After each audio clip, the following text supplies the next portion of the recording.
Good morning all student. आज हम बात करेंगे difference between balance of trade and balance of payment. व्यापार शेष और भुगतान शेष में क्या अंतर है। तो सबसे पहले हम इनके मीनिंग देख लेते हैं। बैलेंस ऑफ पेमेंट, भुगतान शेष एक देश के शेष विषयों के साथ सभी आर्थिक स्रोतों का समुचित लेखांकन है।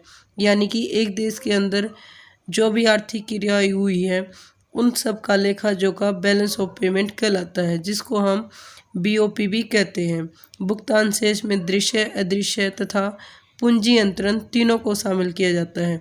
दृश्य मदों से अभिप्राय वस्तुओं से है, जबकि अदृश्य मदों से अभिप्राय सेवाओं से है। अब हम बात कर लेते हैं बैलेंस ऑफ ट्रेड।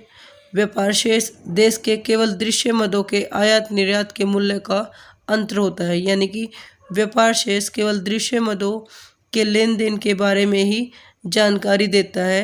ये दृश्य मदों का लेखांकन होता है। दृश्य मदों से प्राप्त वस्तुओं के लेन देन से है। व्यापार शेष एक लेखा वर्ष में किसी देश के केवल वस्तुओं के आयात निर्यात को दर्शाता है। आगे डिफरेंस बिटवीन भुगतान शेष और व्यापार शेष। भुगतान शेष और व्यापार शेष में अंतर। व्यापार शेष केवल दृश्य मदों के आयात व निर्यात के मूल्य का अंतर है। किसी भी देश का व्यापार शेष संतुलित अथवा असंतुलित हो सकता है। आर्थिक विश्लेषण की दृष्टि से व्यापार शेष की तुलना में भुगतान शेष का अधिक महत्व होता है। व्यापार शेष भुगतान शेष का केवल मात्र एक घटक है, यानी कि व्यापार शेष भुगतान शेष का ही एक अंग है।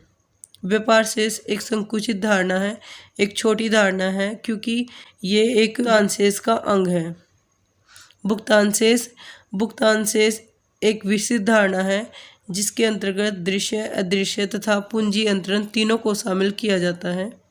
किसी देश का भुगतान शेष सदैव संतुलित रहता है।